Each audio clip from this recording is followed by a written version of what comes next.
Assalamualaikum warahmatullahi wabarakatuh. Perkenalkan kami dari kelompok 2 mata kuliah pengantar manajemen D yang akan menjelaskan tentang evolusi teori manajemen pada PT KAI. Sebelumnya, izinkan kami memperkenalkan diri kami masing-masing terlebih dahulu. Yang pertama yaitu saya sendiri, Isya Helmi Septianur Pradana. Saya Fitri Indasari. Saya Ina Novita Sapitri. Saya Diandra Winingtyas Utami. Saya Hani Syukriyah Nikmah. Dan saya Rifatus Soleha. Oke, selanjutnya kita akan menuju ke slide pertama. Yang pertama, kita akan membahas tentang topik evolusi teori manajemen. Next, evolusi teori manajemen akan dijelaskan oleh rekan saya. Untuk yang bertugas, saya persilakan. Baik, sebelum masuk ke pembagian evolusi teori manajemen, ada baiknya kita mengenal apa itu evolusi teori manajemen. Evolusi menurut KBBI sendiri merupakan perubahan secara berangsur-angsur dan perlahan-lahan. Evolusi teori manajemen ini dibutuhkan untuk mengetahui bagaimana perkembangan dan perubahan dari teori manajemen dari tahun ke tahun. Dengan memahami bagaimana teori-teori manajemen, seorang manajer akan terbantu dalam mengambil keputusan manajemen saat menghadapi masalah dalam organisasi yang terus mengalami perubahan. Selanjutnya, pembagian evolusi teori manajemen. Berdasarkan perspektif waktu, evolusi teori manajemen dapat dibagi menjadi dua, yakni teori manajemen klasik dan teori manajemen modern atau kontemporer. Di mana dari kedua pembagian tersebut terdapat pembagian lagi berupa teori atau pendekatan lain. Timeline dari pembagian evolusi teori manajemen seperti yang tertera di gambar. Next. Selanjutnya, pembagian teori manajemen menjadi dua. Yang pertama, teori manajemen klasik. Di bagian pertama, terdapat teori manajemen klasik yang dimulai pada awal abad ke-19 hingga tahun 1950. Pembagian teori manajemen klasik hubungan manusia. Itu yang pertama, manajemen sistematik. Manajemen sistematik menekankan pada operasi ekonomis, staf yang memadai, pemeliharaan persediaan untuk memenuhi permintaan konsumen, hingga kontrol organisasi. Teori manajemen sistematik ini membantu mencapai tujuan utama dengan pembagian tugas sederhana dan mengedepankan responsibilitas, teknik standar yang harus dikuasai pada setiap pembagian tugas, sarana khusus untuk mengumpulkan, menangani, mengirimkan, dan menganalisis informasi, serta terdapat sistem akuntansi biaya, upah, dan pengendalian produksi untuk memfasilitasi koordinasi dan komunikasi internal. Yang kedua, manajemen ilmiah. Prinsipnya yang pertama, manajemen harus mengembangkan pendekatan ilmiah yang tepat untuk setiap elemen pekerjaan seseorang untuk menggantikan pedoman umum. Yang kedua, manajemen harus memilih, melatih, mengajarkan, dan mengembangkan setiap pekerja sehingga dia bisa secara ilmiah mendapatkan pekerjaan yang sesuai. Yang ketiga, manajemen harus bekerja sama dengan para tenaga kerja agar memastikan bahwa pekerjaan yang dikerjakan harus sesuai dengan rencana dan prinsip kerja di awal. Dan yang terakhir, manajemen harus memastikan pembagian kerja dan spesialisasi yang tepat. Yang ketiga, ada teori manajemen birokrasi. Di teori manajemen birokrasi ini, jaringan hubungan formal terstruktur antara posisi khusus dalam suatu organisasi menjadi penekanan pada pendekatan ini. Selanjutnya, teori manajemen administrasi. Di sini, seorang insinyur bernama Fayol menerapkan 5 fungsi utama di dalam sebuah manajemen, yakni perencanaan, pengorganisasian, komando, koordinasi, dan pengendalian. Selain itu, terdapat juga 14 prinsip yang ini diterapkan secara fleksibel untuk kegiatan manajerial. Manajemen hubungan manusia. Teori hubungan manusia merupakan pendekatan utama pertama yang menekankan hubungan kerja yang informal dan kepuasan kerja. Selanjutnya, teori manajemen modern atau kontemporer.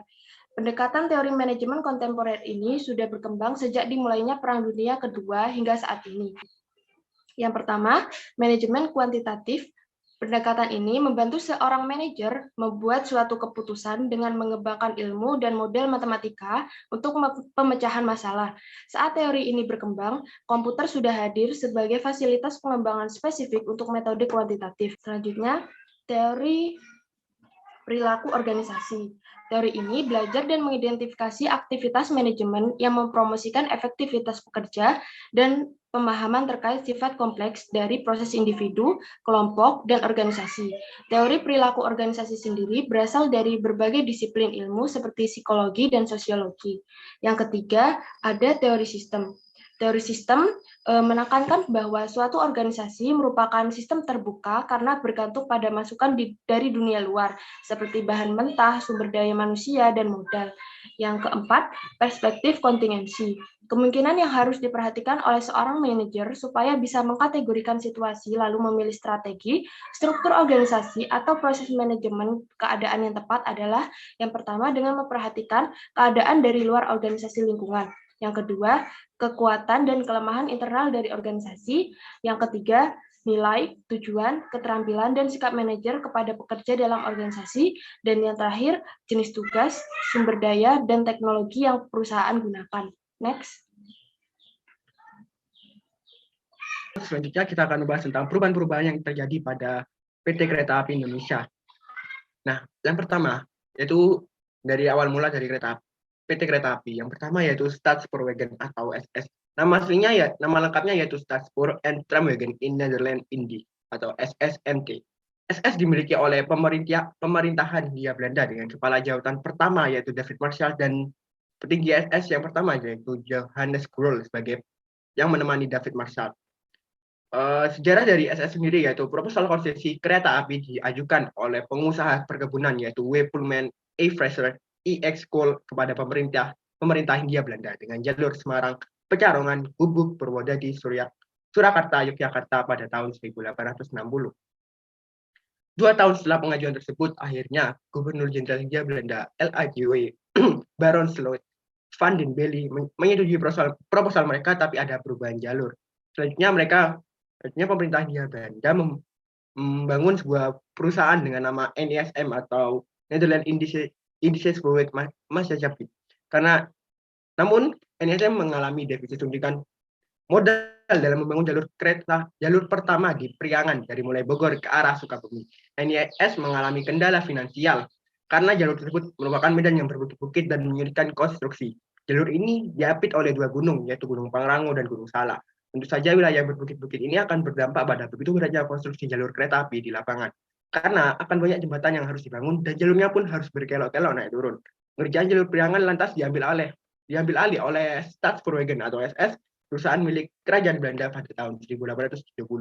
Pembangunan jalur ini erat kaitannya karena keberadaan puluhan hingga ratusan perkebunan di Priangan pada akhir abad ke-19.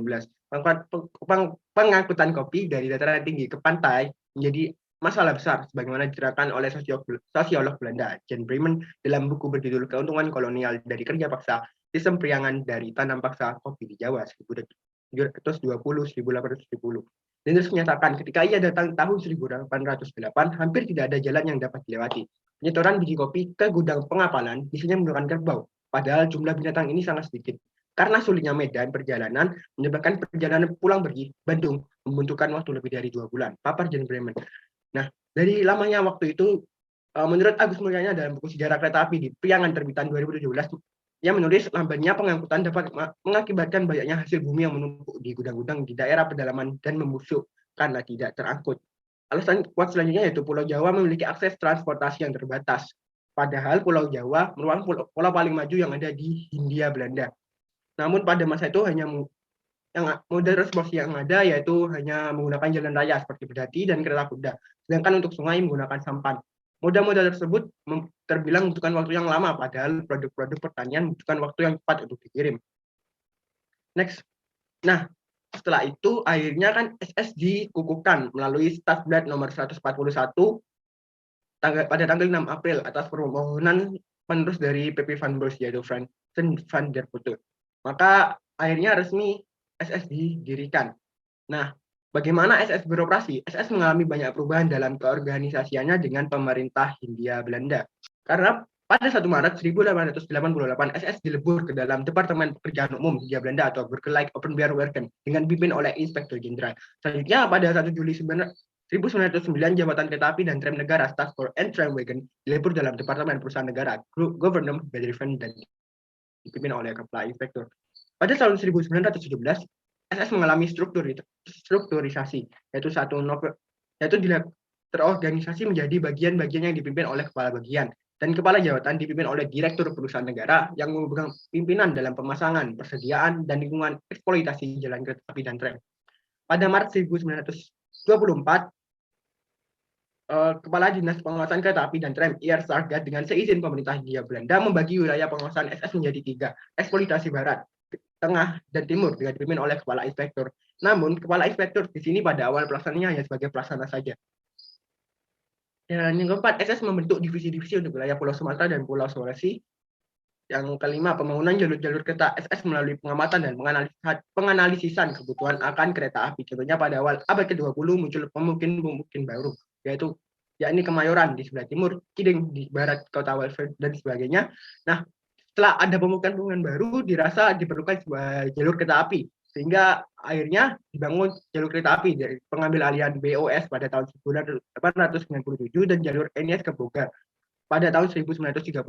Sebelumnya hal tersebut berada di pengawasan SS.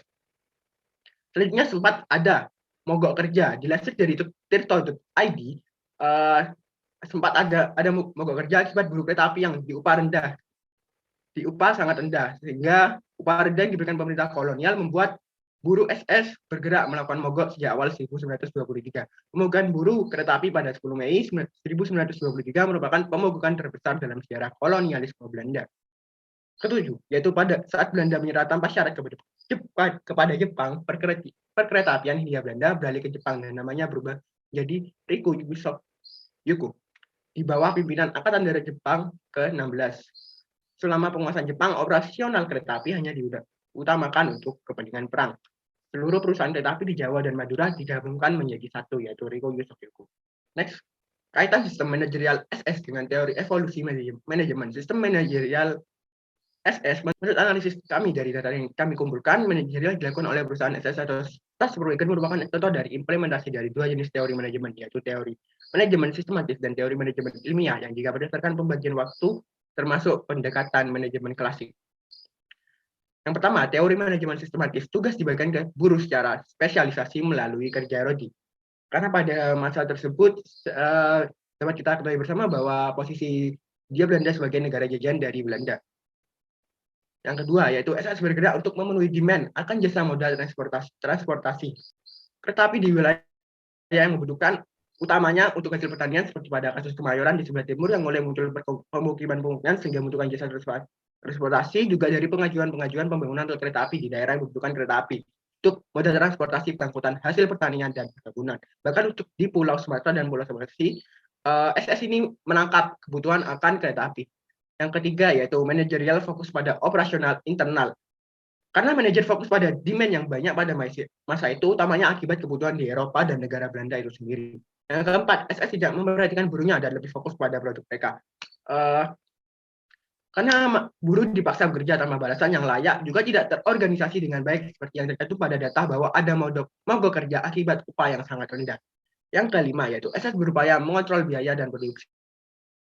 SS dengan menganalisis terlebih dahulu daerah yang membutuhkan jalur kereta api melalui pengumpulan dan analisis informasi berdasarkan maksud spesifik dari produksinya. Yang keenam, yaitu pemerintah memegang peran yang cukup besar. Ini sebuah kebalikan dari teori manajemen sistematis, karena menurut teori manajemen sistematis, pemerintah tidak terlalu ikut campur ke dalam perusahaan dan manajer bebas untuk melakukan apapun terkait perusahaannya. Namun di sini SS karena perusahaan milik pemerintahan Hindia Belanda sehingga peran dari pemerintah sangat besar. Yang kedua, yaitu teori manajemen ilmiah. Kenapa kami mengatakan bahwa ini bisa masuk ke teori manajemen ilmiah? Karena perusahaan membentuk struktur dalam perusahaan dengan membagi pekerjaan dan tanggung jawab pejabat SS dalam perusahaan. Namun berdasarkan data yang kami peroleh, tidak ada indikator lain yang menyatakan bahwa perusahaan SS dapat dikatakan menggunakan pendekatan manajemen ilmiah secara seutuhnya, karena jelas di sini SS lebih fokus kepada output, karena SS merupakan perusahaan kolonialisme Belanda di Indonesia atau Hindia Belanda yang fokus terhadap distribusi hasil pertanian, hasil jajan mereka. Next. Nah, Itu tadi penjelasan tentang Staatsverwegen atau SS. Selanjutnya kita akan membahas tentang Jabatan Kereta Api Republik Indonesia atau DKRI. Pada yang bertugas, saya persilakan. Di sini saya akan menjelaskan tentang Jabatan Kereta Api Republik Indonesia atau DKARI. Pengambil alihan kereta apian Indonesia pada tahun 1945 dimulai pada tanggal 17 Agustus, yang pada puncaknya terjadi pada tanggal 28 September 1945 di Bandung. Sistem manajemen DKARI pada awalnya dipimpin oleh Mr. Suwahjo Sumondilogo yang kemudian dipindahkan atau dialihkan kepada Insinyur Juanda yang wakilnya Mr. Suwahjo Sumondilogo yang dibantu oleh Kepala Dinas Administrasi, Jalan dan Bangunan, Taksi, Lalu Lintas, dan Perniagaan. Pada awal berdirinya DKARI melakukan perbaikan jalur kereta api. Kondisi sarana dan prasarana. Kondisi sarana dan prasarana pada awal tahun itu mengalami 40% kerusakan akibat dari Perang Dunia Kedua. Dan beberapa di antaranya kerusakan gerbong dan kerusakan kursi penumpang. Peraturan rute perjalanan kereta api. DKARI pernah menjalankan kereta api malam antara Jakarta-Surabaya, namun berangsur-angsur jaraknya diperpendek guna menghindari serangan pasukan sekutu. Persediaan kereta api untuk penumpang. DKARI selain juga untuk melayani transportasi massal, juga sebagai alat untuk memperjuangkan bangsa Indonesia akibat kedatangan dari sekutu. Next. Kembalinya Belanda pada tahun 1946. Ketika Belanda kembali ke Indonesia tahun 1946, Belanda membentuk kembali perkeretaapian di Indonesia. Pada tahun 1950, adanya perjanjian damai Konferensi Meja Bunda atau KMB. Sehingga pada tahun 1950, DKARI dan SS atau VC menjadi Jabatan Kereta Api atau DKA. Keberhasilan DKARI, yakni mampu bertahan sebagai transportasi angkutan umum di tengah keadaan negara yang belum stabil. 2. Menjadi angkutan massa dan sebagai alat memperjuangkan bangsa Indonesia. Kaitan sistem manajerial DKARI dengan teori evolusi manajemen. Yang pertama ialah pada era DKARI, pengelolaan sistem manajemennya dikelola oleh staf yang memadai, dipimpin oleh Insinyur Juanda dan wakilnya Mr. Suwahjo Sumondilogo, yang kemudian dibantu oleh Kepala Dinas Administrasi, Jalan dan Bangunan, Taksi, Lalu Lintas, dan Perniagaan. Sistem organisasi yang digunakan pun sejalan dengan prinsip teori manajemen sistematik dengan pembagian tugas yang sederhana, yang mengedepankan responsibilitas dan teknik standar yang harus dikuasai oleh setiap pembagian tugas. Yang kedua ialah pemeliharaan persediaan untuk memenuhi permintaan konsumen. DKARI pada awal terbentuknya mulai melakukan banyak pembenahan karena sarana dan prasarana yang rusak sekitar 40% akibat dari Perang Dunia II. Sehingga untuk layak digunakan, maka DKARI melakukan pembenahan mulai dari gerbong yang rusak sampai kursi penumpang yang juga rusak. Yang terakhir, sistem keuangan pada era DKARI juga masih belum stabil, sehingga beberapa perbaikan dilakukan dengan seadanya.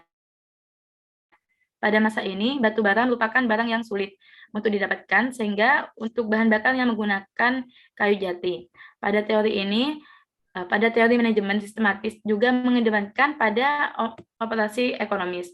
Selanjutnya akan dilanjutkan dengan penjelasan DKA. Baik, terima kasih. Kemudian saya Fitri Indasari akan melanjutkan materi seputar Jabatan Kereta Api atau yang biasa disingkat sebagai DKA. Nah, jadi untuk nama baru DKA ini sendiri berlaku semenjak pada tahun awal 1950 hingga 1963. Nah, Perubahannya itu diawali berdasarkan Perjanjian Damai KMB pada Desember 1949. Nah, pada saat itu dilaksanakan pengambilan alihan aset-aset milik pemerintah Hindia Belanda oleh pemerintah Indonesia. Kemudian terjadi juga kesulitan pembiayaan revitalisasi infrastruktur serta kurangnya tenaga ahli yang menyebabkan pengalihan dalam bentuk penggabungan antara DKA-RI dengan SS. Lalu kemudian akhirnya DKA-RI ini berubah nama menjadi DKA atau Jawatan Kereta Api. Nah, kemudian untuk DKA ini sendiri sebenarnya sudah dikelola langsung oleh Republik Indonesia meskipun belum terjadi adanya nasionalisasi. Next. Kemudian kita beralih ke pengembangan SDM dari DKA itu sendiri. Nah, pada awal DKA ini berjalan, tantangan utamanya itu yang dihadapi adalah persoalan pendanaan dan sumber daya manusia. Maka dari itu, muncullah keputusan Menteri Perhubungan Tenaga dan Pekerjaan Umum nomor 3212 tanggal 4/1950 yang membahas terkait penyelenggaraan pendidikan untuk mendapatkan tenaga ahli kereta api. Nah, di sini DKA menyelenggarakan pendidikan untuk mendapatkan tenaga ahli kereta api tersebut. Dengan cara apa? Dengan cara DKA membuat program dalam hal pengembangan sumber daya manusia, meliputi program apa saja. Ada pendidik pegawai, membuka sekolah perkereta apian, kursus dinas lalu lintas, ujian-ujian jabatan, dan beasiswa, hingga pengiriman tenaga ahli DKA ke luar negeri. Kemudian, selain berfokus pada pengembangan sumber daya manusia, DKA ini juga memiliki salah satu program, yakni nama programnya Rencana 5 Tahun, dari tahun 1955 hingga 1959.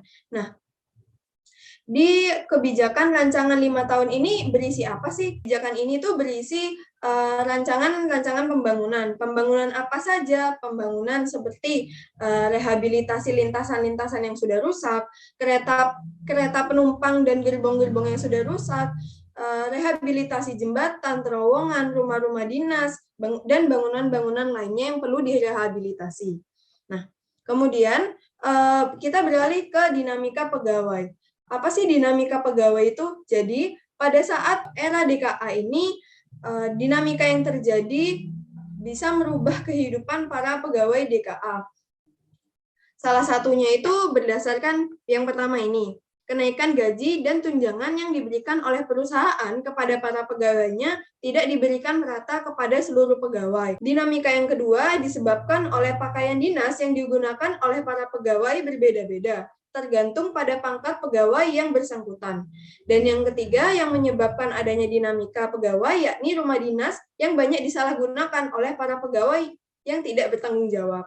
Nah, hal-hal ini tadi, dinamika dari pegawai ini tadi menyebabkan munculnya kesenjangan di dalam kalangan pegawai DKA itu sendiri. Kemudian kita beralih ke puncak kejatuhan dari DKA. Nah, dari adanya kesenjangan yang disebabkan oleh dinamika pegawai tadi, para pegawai ini mulai mendirikan organisasi buruh agar para pegawai ini lebih mudah dalam menyampaikan aspirasi kepada pimpinan. Nah, namun, dari organisasi yang diniati untuk mempermudah karyawan ini malah pada akhirnya menimbulkan konflik baru. Mengapa begitu? Jadi, terdapat dua organisasi buruh besar. Yang pertama ini namanya SBKA, di bawah naungan PKI. Dan yang kedua adalah PBKA yang tidak dinaungi oleh partai. Tapi kalau tidak salah itu dinaungi oleh Masyumi. Nah, kemudian dari dua golongan organisasi buruh itu terjadi perpecahan di mana diawali dengan SBKA di bawah naungan PKI itu melaporkan bahwa organisasi PBKA tidak layak untuk dipertahankan karena PBKA itu non-partai yang berakhir PBKA ini dibekukan. Otomatis hal ini menyebabkan SBKA menjadi semakin berkuasa. Namun pada 1965 kegiatan menyimpang yang dilakukan oleh SBKA ini akhirnya mulai tercium oleh perusahaan. SBKA terbukti banyak terlibat dalam kasus G30 SPKI sehingga sejak tahun 1965 SBKA dinyatakan terlarang dan dihapuskan. Efeknya yang paling parah yakni sebagian pegawai yang terlibat dalam SBKA ini harus dipensiunkan secara dini. Nah, kita ke pembahasan yang terakhir yakni kaitan sistem manajerial DKA dengan teori evolusi manajemen. Jadi, menurut analisa kami, proses manajemen kereta api yang digunakan pada masa DKA ini menggunakan teori manajemen klasik, khususnya menggunakan dua pendekatan. Yang pertama, pendekatan teori manajemen ilmiah. Teori ini menekankan pada pengembangan setiap pekerja agar tercapai spesialisasi pekerjaan. Jadi, teori ini secara garis besar menekankan pada pengembangan pendekatan ilmiah dengan cara memilih, melatih, mengajarkan, dan mengembangkan setiap pekerja sehingga secara ilmiah bisa mendapatkan pekerjaan yang sesuai atau spesialisasi itu tadi. Nah, hal ini sesuai dengan tantangan awal yang sudah saya jelaskan tadi, yang dihadapi oleh DKA. DKA kan pada saat itu mengalami kekurangan tenaga kerja ahli. Maka dari itu DKA membuat sebuah program dalam hal pengembangan sumber daya manusia. Nah, meliputi program-program tersebut, para pekerja setelah melakukan pendidikan itu akan melalui ujian pegawai yang mana nantinya akan menghasilkan pegawai-pegawai yang kompeten atau ahli dalam bidang-bidangnya. Hal ini tentunya sesuai dengan pengembangan setiap pekerja agar tercapai spesialisasi. Yang kedua, kami menganalisa bahwa pada era DKA ini bisa digunakan pendekatan teori hubungan manusia.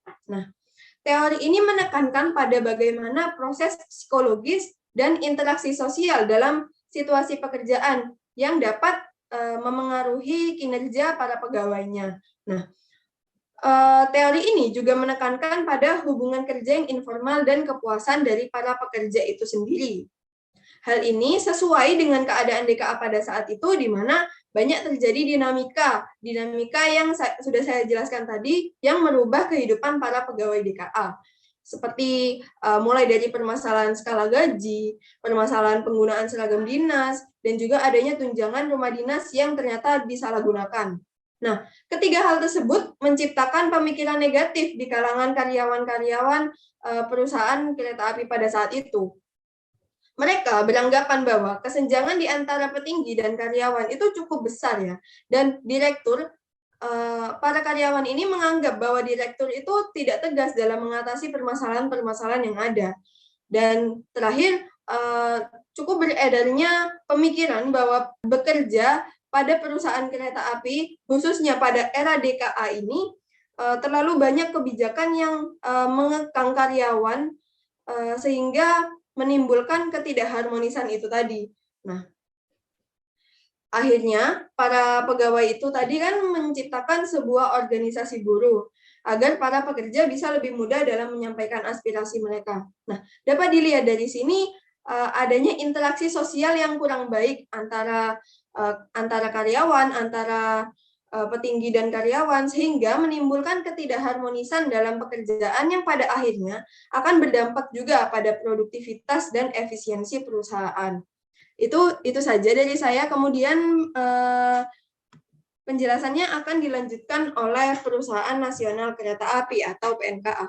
Silakan untuk yang bertugas. Baik, yang selanjutnya yaitu Perusahaan Nasional Kereta Api. Nama PNKA berlaku semenjak tahun 1963 sampai 1971. Perubahan perusahaan kereta api Indonesia dari DKA setelah satu dawarsa lebih, kemudian pada 25 Mei 1963, DKA berganti status nama menjadi Perusahaan Negara Kereta Api atau PNKA. Hal itu tercantum dalam Peraturan Pemerintah Republik Indonesia Nomor 22 Tahun 1963 tentang pendirian Perusahaan Negara Kereta Api, di mana pada pasal 3 yaitu segala hak dan kewajiban perlengkapan dan kekayaan serta usaha dari jawatan kereta api beralih kepada Perusahaan Negara Kereta Api. Sistem manajemen dan perubahan yang diterapkan pada era PNKA. Yang pertama yaitu pergantian pemimpin dari kepala menjadi direktorat, jenderal, dan yang kedua pergantian personil terdiri dari direktorat muda dan direksi. Struktur kepemimpinan pada periode ini masih menggunakan peraturan yang lama sesuai dengan struktur organisasi pada tahun 1959. Hanya terjadi pergantian istilah yang semula disebut kepala diubah menjadi direktur dan adanya pergantian personil, yaitu sesuai pada Peraturan Pemerintah Republik Indonesia Nomor 22 Tahun 1963 pada pasal 8. Pada pasal 8 ayat 1, yang pertama perubahan dipimpin oleh seorang direktur jenderal dibantu oleh sedikit-dikitnya 5 orang direktur dan sedikit-dikitnya 3 orang direktur muda menurut kebutuhan. Direktur jenderal dan para direktur muda bersama-sama merupakan direksi. Pada pasal 2, direktur jenderal bertanggung jawab kepada menteri dan para direktur muda bertanggung jawab kepada direktur jenderal atas bidangnya masing-masing. Yang ketiga yaitu pemberlakuan peraturan gaji tersendiri untuk pegawai PNKA.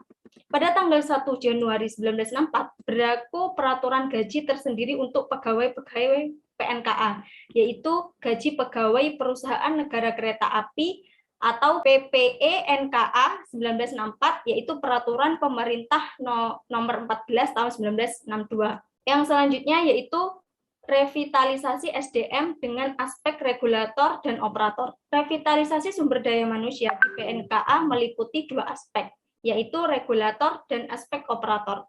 Regulator terdiri dari penguji infrastruktur auditor atau inspektur keselamatan, serta pembina kereta apian yang tercakup di dalam perhubungan transportasi. Sedangkan aspek operator meliputi regulator pelaksana, yakni PNKA. PNKA memprioritaskan arah pengembangan SDM untuk memenuhi kebutuhan kuantitas dan kualitas dengan standar kualifikasi dan kompensasi sesuai dengan bidang penugasannya. Yang pertama yaitu adanya pendidikan pada masa DKA. Ini baik pendidikan formal maupun non-formal, ini membuat kinerja pegawai kereta api ini semakin baik dan kualitas pelayanan semakin lancar. Untuk perlengkapannya, PNKA berusaha untuk memperbaiki mutu pegawai yang diteruskan untuk memperpesat ATKA, SATKA, dan SOKA. Begitu juga kursus-kursus dinas administrasi dan kursus dinas lalu lintas, ataupun refreshing course diintensifikasikan atau tidak dilupakan juga untuk memperbaiki kesejahteraan pegawai dengan mendirikan balai-balai pengobatan, memperkuat ikatan wanita kereta api. Yang selanjutnya yaitu pada bidang research, PNKA sedang giat melakukan usaha untuk mempertinggi mutu pembangunan material yang ada. Next slide. Struktur organisasi PNK. Sudah saya jelaskan tadi bahwa struktur organisasi PNK sesuai peraturan Pemerintah Republik Indonesia Nomor 22 Tahun 1963, yaitu masih menggunakan peraturan yang lama sesuai dengan struktur organisasi tahun 1959 dan yang hanya terjadi pergantian istilah yang semula disebut kepala diubah menjadi direktur dan pergantian beberapa personil. Yang selanjutnya yaitu kemunduran PNKA. Yang pertama kurang adanya perlengkapan perusahaan untuk merawat dan melihat alat-alat secara baik karena penghasilan dibatasi oleh pengendalian tarif angkutan dan penghubungan. Yang kedua terjadi inflasi. Inflasi yang telah berjalan sekian lama itu ikut menurunkan atau mempengaruhi disiplin pegawai dari pegawai atas sampai bawah. Yang ketiga yaitu keadaan perlengkapan perusahaan kebanyakan sudah usang dan membutuhkan penanaman modal baru yang sangat besar untuk membawanya ke dalam keadaan yang memadai. Yang terakhir yang D yaitu masih dalam rangka pembenahan BUMN. Pemerintah mengeluarkan UU No. 9 tahun 1969 tanggal 1 Agustus yang mendapatkan jenis BUMN menjadi 3, yaitu perseroan, perusahaan umum, dan perusahaan jawatan, sejalan dengan UU yang dimaksud berdasarkan peraturan pemerintah No. 61/1971 tanggal 15 September. Bentuk perusahaan PNKA mengalami perubahan menjadi perusahaan jawatan kereta api atau PJKA. Yang selanjutnya yaitu kaitan sistem PNKA dengan evolusi teori manajemen. Era PNKA menggunakan 2 teori, yaitu manajemen administratif dan perilaku organisasi. Pada masa PNKA, struktur organisasi masih menggunakan peraturan yang lama dan struktur organisasi tahun 1959. Maka pada masa ini sudah menerapkan manajemen administratif. Kenapa? Karena sudah sesuai dengan beberapa 14 prinsip FAYOL. Yang pertama, divisi kerja membagi pekerjaan menjadi tugas-tugas khusus dan memberikan tanggung jawab kepada individu tertentu. Yang kedua, otoritas mendelegasikan wewenang bersama dengan tanggung jawab. Yang ketiga, kesatuan komando. Setiap karyawan harus ditugaskan hanya untuk satu supervisor. Yang keempat, kesatuan arah. Upaya karyawan harus difokuskan pada pencapaian tujuan organisasi. Namun pada pelaksanaan PNKA juga menggunakan perilaku organisasi, yaitu di mana perilaku organisasi ini mempelajari dan mengidentifikasi aktivitas manajemen yang meningkatkan efektivitas karyawan melalui pemahaman tentang sifat kompleks dari proses individu, kelompok, dan organisasi. Karena pada PNKA ini memprioritaskan pengembangan pada SDM. Misalnya, yang sudah saya jelaskan tadi, memperbaiki mutu pegawai pada pendidikan formal dan non-formal pada masa DKA yang sebelumnya. Selain itu, juga memperbaiki kesejahteraan pegawai dengan mendirikan balai-balai pengobatan, memperkuat ikatan wanita kereta api, dan dalam riset PNKA juga giat melakukan usaha untuk mempertinggi mutu pembangunan material yang ada. Sekian, terima kasih. Untuk selanjutnya akan saya serahkan kepada moderator. Oke, terima kasih Yani atas pemaparannya terkait dengan PNKA. Selanjutnya kita akan menuju ke perubahan kelima, yaitu berubah ke PJKA atau Perusahaan Jawatan Kereta Api yang akan dipaparkan oleh rekan saya. Untuk yang bertugas, saya persilakan. Baik, di sini saya akan menjelaskan tentang Perusahaan Jawatan Kereta Api atau biasa disebut dengan PJKA. Nama baru PJKA ini diganti pada tanggal 15 September 1971 hingga pada tahun 1991. Alasan pemerintah ingin mengubah PNKA menjadi PJKA yaitu dikarenakan tingkat perkembangan sosial ekonomi masyarakat Indonesia sekarang ini masih dipandang perlu untuk membina perusahaan perkeretaapian agar jasa-jasa yang dihasilkan dapat memenuhi kebutuhan masyarakat. Kemudian terdapat sistem manajemen dan perubahan yang diterapkan pada era PJKA. Yang pertama, penetapan laba, rugi, dan tarif oleh pemerintah. Pencapaian laba rugi perusahaan pada dasarnya sepenuhnya direncanakan oleh pemerintah. Tarif juga ditetapkan pemerintah, demikian pula subsidi ke perusahaan. Kemudian yang kedua ada pegawai PJ berstatus PNS atau yang bisa disebut dengan ASN sekarang. Jadi Direktur Utama atau disebut Kepala Perusahaan Jawatan Kereta Api atau Kaperjanka adalah pejabat pemerintah dengan eselon 1B. Kemudian yang ketiga ada pimpinan perusahaan oleh Kaperjanka bukan direksi. Jadi Kaperjanka di bawah Menteri Perhubungan yang dalam membina perkeretaapian dibantu oleh Sekretaris Jenderal dan Dirjen Perhubungan Darat. Next. Kemudian dari sisi internal perusahaan, PJKA menghadapi beban yang berat. Jumlah pegawai yang pada awalnya sekitar 74.000 orang dirasionalisasi menjadi 42.000. Di sini terdapat beberapa faktor yang mengakibatkan kemunduran pada era PJKA. Yang pertama, PJKA merugi dan menutup jalur-jalur kereta api tersebut beserta stasiun dan seluruh layanannya. Hal ini dikarenakan adanya penumpang gelap dan juga dikarenakan kerusakan lokomotif dan juga prasarana perkeretaapian. Kemudian ada kalah saing dengan mobil pribadi, angkutan umum, dan pesawat terbang. Oleh karena itu, pemerintah mengeluarkan subsidi tahunan dan subsidi ini diformat untuk belanja pegawai serta pengurang beban kerugian PJKA. Kemudian yang terakhir ada tragedi Bintaro yang tragis semakin memperparah citra PJKA pada saat itu. Dalam tragedi ini ratusan orang tewas sedangkan sisanya juga luka-luka. Nah, sejak tragedi itulah kenyamanan kereta api masih dipertanyakan oleh masyarakat. Terdapat beberapa capaian juga pada era PJKA, yaitu yang pertama, PJKA terlibat dalam produksi film berjudul Kereta Api Terakhir. Pada tahun 1981, PJKA terlibat dalam produksi film yang diproduksi oleh Pusat Produksi Film Negara. Kemudian yang kedua ada lokomotif CC201 dan BB203, generasi pertama dan kedua mulai diimpor dari GE Transportation. CC201 inilah adalah lokomotif yang sangat diandalkan pada masa itu. Kemudian selanjutnya, Museum Kereta Api Ambarawa didirikan. Pada tanggal 6 Oktober 1976, beberapa saat setelah ditutupnya jalur kereta api Secang Kedung Jati, Museum Kereta Api Ambarawa didirikan, menempati bekas stasiun Willem I di Ambarawa. Kemudian, telekomunikasi yang sangat modern pada zamannya.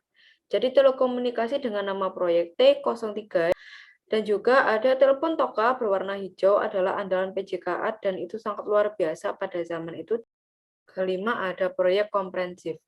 Kemudian selanjutnya ada dimulai desain dan penerapan sistem akuntansi baru. Di sisi manajemen dengan bantuan Bank Dunia ini dimulai desain dan penerapan sistem akuntansi baru yang pada saat itu sangat sulit dilaksanakan dikarenakan sudah ratusan tahun menggunakan sistem reglemen atau dengan manual atau juga dengan kertas karbon. Kemudian yang terakhir ada bantuan teknik Bank Dunia atau BTPD.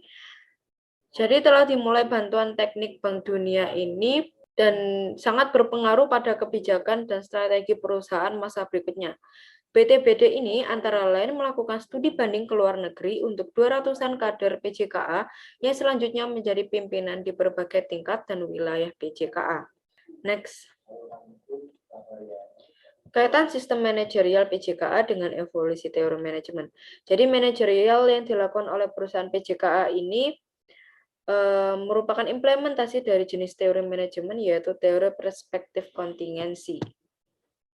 Dari sumber-sumber data yang sudah dikumpulkan, PJKA ini berhubungan erat dengan teori ini dikarenakan teori ini menyatakan bahwa berbagai faktor dari internal maupun eksternal bisa mempengaruhi kinerja suatu perusahaan itu sendiri dan juga berkaitan dengan karakteristik situasional. Pernyataan yang bisa mendukung teori ini yaitu yang pertama ada pada masa PJKA, perekonomian perkeretaapian Indonesia mengalami kemunduran. Kemunduran ini sendiri bisa dikaitkan dari faktor eksternal maupun internal seperti kurangnya kedisiplinan dalam era ini yang menyebabkan banyaknya penumpang gelap dan juga kerusakan prasarana perkeretaapian. Tetapi di sisi lain pemerintah mencoba untuk mulai mengimpor lokomotif baru dan mendirikan Museum Kereta Api Ambarawa. Kemudian yang kedua adanya tragedi Bintaro yang menyebabkan masyarakat kurang nyaman serta masyarakat masih mempertanyakan keamanan kereta api itu sendiri. Kemudian yang ketiga, sikap manajer untuk memajukan PJKA ini bisa dengan meminta bantuan Bank Dunia dimulai dari desain dan penerapan sistem akuntansi yang baru. Kemudian yang keempat, adanya teknologi yang digunakan pada era ini juga sudah mulai ada kenaikan seperti dibangunnya proyek telekomunikasi T03 dan juga telepon toka berwarna hijau. Next. Baik, sekian dari saya kembalikan kepada moderator. Oke, itu tadi pemaparan dari rekan saya untuk yang menjelaskan tentang PJKA. Selanjutnya kami akan menjelaskan tentang Perumka atau Perusahaan Umum Kereta Api yang akan dijelaskan oleh rekan saya. Pada yang bertugas saya persilakan. Terima kasih. Di sini saya akan menjelaskan tentang Perumka atau kepanjangan dari Perusahaan Umum Kereta Api. Nah, sejak tanggal 1 Agustus 1990 dengan dikeluarkannya Peraturan Pemerintah Republik Indonesia Nomor 57 Tahun 1910, PJKA berubah nama menjadi Perumka. Dan pada Juli 1995, Perumka juga sudah diubah menjadi PT KAI. Next. Selanjutnya, alasan perubahan menjadi Perumka. Yang pertama, peningkatan kualitas pelayanan jasa kereta api. Yang kedua, perubahan sistem manajemen yang digunakan. Poin nomor pertama dan kedua ini saling berhubungan karena untuk meningkatkan kualitas kereta api, perubahan manajemen yang digunakan juga akan berubah. Yang ketiga, fokus organisasi pada sistem perusahaan dengan minimal campur tangan pemerintah. Di PJKA tadi sudah dijelaskan beberapa campur tangan pemerintah dalam perkeretaapian Indonesia. Yang keempat, tragedi kecelakaan Bintaro dan kepercayaan masyarakat. Salah satu tragedi yang menjadi cikal bakal digantinya PJKA menjadi Perumka adalah tragedi Bintaro yang terjadi pada tanggal 19 Oktober 1987. Kecelakaan tersebut membuat PJKA mendapatkan citra buruk sebagai satu-satunya operator kereta api yang ada di Indonesia. Nah, tragedi tersebut juga membuat banyak orang mempertanyakan keamanan dan kenyamanan kereta api. Inilah salah satu alasan mengapa perubahan PJKA menjadi Perumka terjadi. Selanjutnya, sistem manajemen dan perubahan yang diterapkan pada Perumka. Yang pertama, fase Prumka yang sering disebut sebagai korporatisasi atau yang semula sebagai agen pemerintah menjadi lebih ke bersifat sistem perusahaan. Yang kedua, aturan pemisahan aset dan pegawai negara dengan aset dan pegawai perusahaan. Aset dan pegawai dipisahkan secara jelas antara aset negara dan PNS dengan aset perusahaan dan pegawai perusahaan. Selanjutnya, yang ketiga, perubahan pimpinan perusahaan dari kepala menjadi direksi. Perusahaan sudah tidak lagi dipimpin oleh kepala atau yang disebut dengan kaperjanka, akan tetapi oleh direksi yang terdiri dari 1 direktur utama dan 4 direktur. Yang selanjutnya, perubahan pada logo dan warna kereta api. Nah, di bagian bodi kereta api juga banyak mengalami perubahan, seperti terdapat cat lokomotif yang dioperasikan secara komersial, akhirnya diubah menjadi warna merah dan warna biru. Terdapat juga logo Prumka berwarna putih yang ada di bagian depan dan belakang kereta. Selain itu, masing-masing kelas kereta juga ikut diubah warnanya yang berbeda satu sama lain. Inilah alasannya mengapa masa Prumka itu juga disebut dengan masa warna merah biru. Terus selanjutnya terdapat klasifikasi baru kereta penumpang. Nah, di era Prumka ini terdapat penamaan klasifikasi baru kereta penumpang dengan kelas eksekutif, bisnis, dan ekonomi, disertai jenis pelayanannya. Selanjutnya nomor 6, standarisasi nama kereta api dengan pelayanannya. Terdapat penyetaraan nama-nama kereta api dengan jenis pelayanannya. Misalnya kelas kargo dengan rangkaian semua eksekutif dan sedikit perhentian, kelas nama binatang di pewayangan, dan kelas campuran eksekutif dan bisnis dengan nama-nama lama, serta nama-nama sungai untuk kereta api kelas ekonomi. Yang ketujuh, penerapan teknologi karcis elektronik sejalan dengan kecanggihan teknologi pada masa Prumka. Selanjutnya, karcis elektronik juga di beberapa stasiun tertentu dan api tertentu. Next. Selanjutnya, keberhasilan era Prumka. Yang pertama, kepuasan masyarakat terhadap pelayanan kereta api membaik daripada era PJKA. Pelayanan kereta api yang dirasakan oleh masyarakat memang sudah jauh lebih baik dibanding era PJKA. Hal ini dibuktikan dengan kereta api kelas eksekutif yang tarifnya dapat ditetapkan sendiri oleh Prumka sudah dikenal bergengsi. Juga mendapatkan tiket kereta api Parahyangan dan Argo Gede cukup sulit karena banyak disukai oleh masyarakat. Yang kedua, angkutan batubara menjadi penyumbang terbesar pada pendapatan Prumka di Sumatera Selatan. Yang ketiga, Prumka berhasil mendapatkan keuntungan yang lumayan. Prumka memang berhasil mendapatkan keuntungan yang lumayan, tetapi 50% labanya diserahkan ke pemerintah sebagai dana pembangunan semesta atau DPS. Yang keempat, campur tangan pemerintah sedikit berkurang dari sistem dalam sistem operasi perusahaan. Terus, kaitan sistem manajerial Prumka dengan evolusi teori manajemen. Berdasarkan analisis kami, Prumka ini menggunakan teori manajemen modern atau kontemporer dengan pendekatan manajemen kontingensi. Nah, kemungkinan yang harus diperhatikan oleh manajer pada saat itu supaya bisa mengkategorikan situasi lalu memilih strategi, struktur perusahaan atau proses manajemen keadaan yang tepat pada masa Prumka adalah yang pertama, keadaan di luar organisasi lingkungan, seperti keadaan mendesak saat terjadinya tragedi Bintaro dan kepuasan masyarakat terhadap pelayanan dan keamanan kereta api di Indonesia. Yang kedua, kekuatan dan kelemahan internal dari organisasi seperti campur tangan berlebihan dari pemerintah dan fokus organisasi yang ingin lebih mengarah ke sistem perusahaan. Yang ketiga, nilai, tujuan, keterampilan, dan sikap manajer serta pekerja dalam organisasi. Hal ini dibuktikan dengan perubahan nama disertai dengan logo dan warna cat kereta api. Terus adanya aturan pemisahan aset dan pegawai negara dengan aset dan pegawai perusahaan. Yang terakhir, jenis tugas, sumber daya, dan teknologi perusahaan yang perusahaan gunakan. Sejalan dengan perkembangan teknologi pada masa itu, terdapat teknologi karcis elektronik. Selain melihat dari perspektif waktu yang pada dasarnya Prumka dimulai pada tahun 1990 dan sejalan dengan berkembangnya teori manajemen modern melalui pendekatan manajemen kontingensi, pengkategorian ini juga didasarkan pada karakteristik situasional yang terjadi pada era Prumka dan berhasil dipahami oleh manajer saat itu. dan pada akhirnya bisa menentukan keputusan manajemen terbaik yang dibuktikan dengan kepuasan masyarakat terhadap jasa transportasi perumka. Next. Sekian dari saya kembalikan kepada moderator. Oke, terima kasih Novita atas pemaparannya terkait dengan perumka. Selanjutnya kita akan menuju ke PT KAI. PT KAI sendiri merupakan pengubahan nama dari Perumka pada tahun 1998.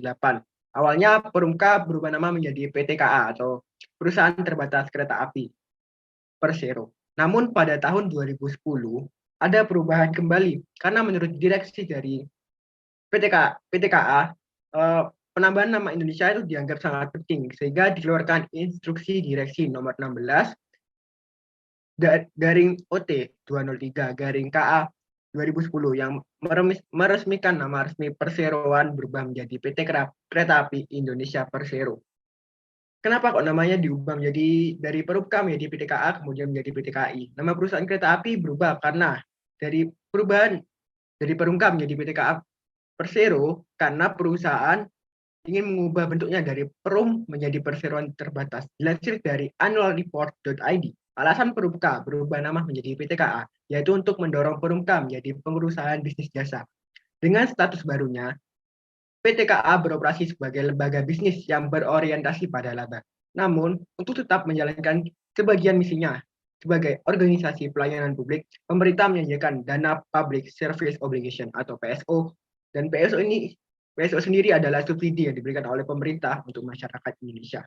Kenapa sih kok berubah jadi dari perum ke perseroan? Karena menurut Undang-Undang Nomor 19 Tahun 2003 tentang Badan Usaha Milik Negara atau BUMN, hanya ada dua jenis perusahaan milik negara, yaitu persero dan perusahaan umum. Dalam Undang-Undang Nomor 19 Tahun 2003, kedua jenis perusahaan milik negara tersebut mempunyai maksud dan tujuan yang berbeda.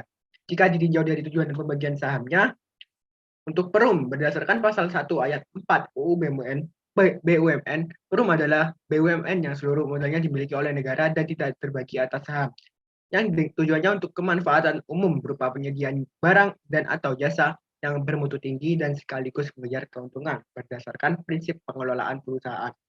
Tujuan utama dari perum meliputi melayani kepentingan masyarakat yang umum dan modalnya tidak terbagi atas saham yang dimiliki oleh negara seorang diri. Kemudian untuk perseroan, berdasarkan pasal 1 ayat 2 UU BUMN, perseroan adalah BUMN yang berbentuk perseroan terbatas atau PT yang modalnya terbagi dalam saham yang seluruhnya atau paling sedikit 51% sahamnya dimiliki oleh negara Republik Indonesia ya. Tujuan utamanya adalah mengejar keuntungan.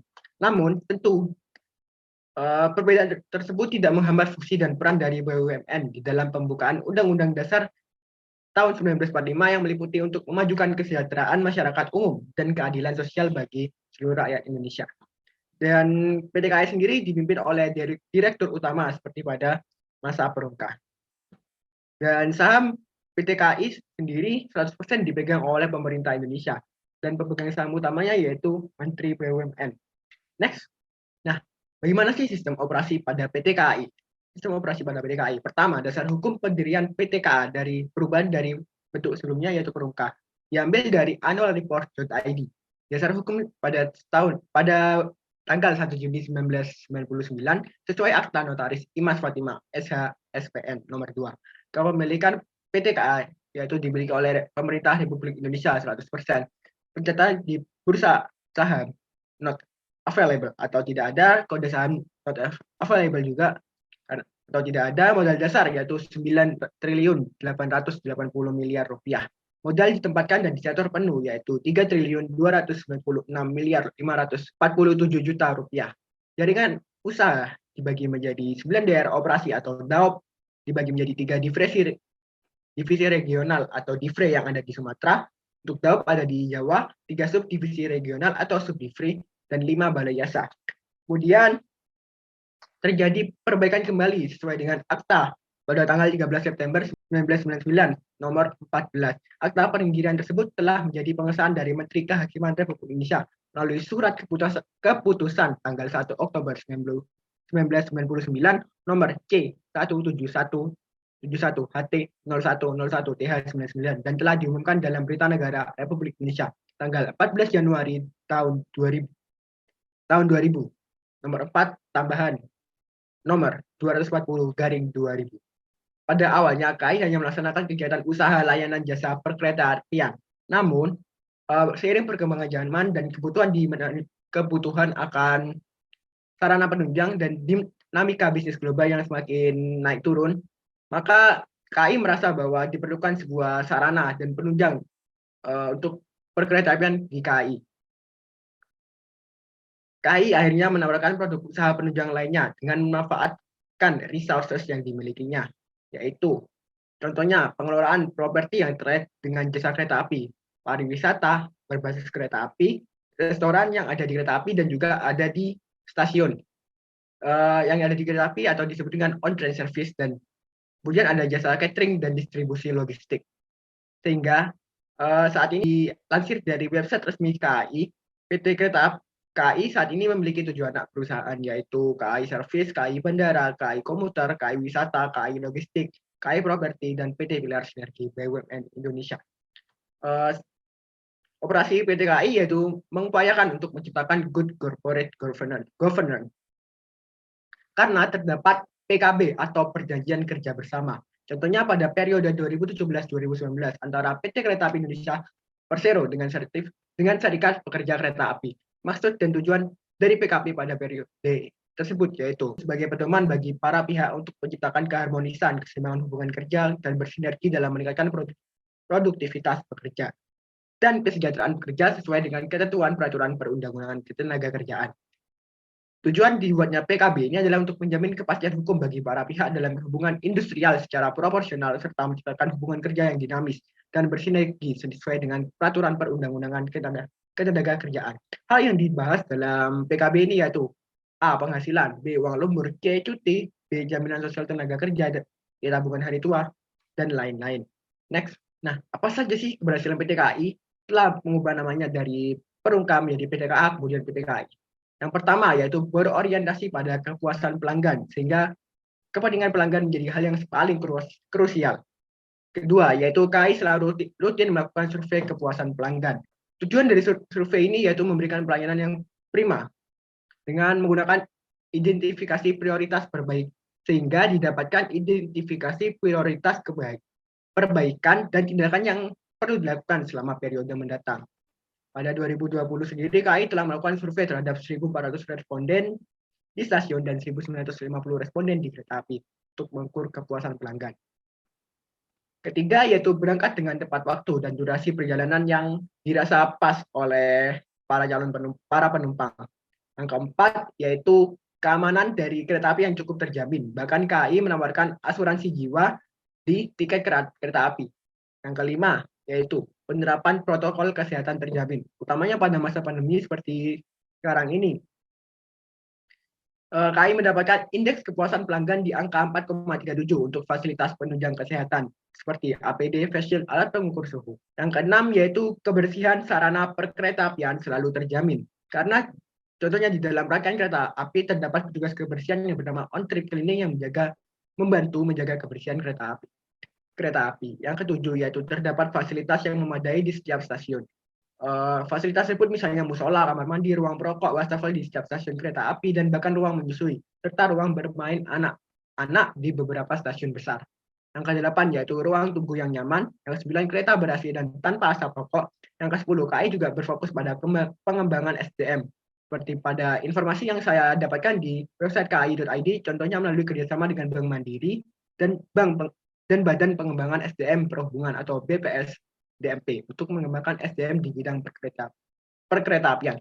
Bahkan KAI memiliki akademi perkeretaapian yang ada di Madiun. Kerjasama tersebut dengan Bank Mandiri dan BPS DMP yaitu bertujuan untuk mempersiapkan talenta untuk bersaing dalam persaingan global serta mampu meningkatkan kualitas sehingga dapat meningkatkan daya saing pada industrinya. Next, apa sih kaitan sistem manajerial PT KAI Persero dengan evolusi teori manajemen? Yang pertama, yaitu melalui logo PT KAI mengharapkan terciptanya organizational behavior melalui arti-arti di balik logo tersebut. Arti-arti di balik logo tersebut diharapkan memberi semangat baru bagi PT KAI untuk mewujudkan visi yang berdasarkan pada nilai utama baru, yakni amanah, kompeten, harmonis, loyal, adaptif, dan kolaboratif. Contohnya pada hurufnya berwarna oranye tersebut menunjukkan antusiasme, kreativitas, tekad, kesuksesan, dan kebahagiaan. Sementara itu huruf K dan I menggunakan warna biru tua, menunjukkan stabilitas, profesionalisme, amanah, dan kepercayaan diri. Dan hati-hati lainnya. Yang kedua yaitu KAI menerapkan teori sistem yang menyatakan bahwa perusahaan adalah suatu kesatuan dari subsistem yang ada.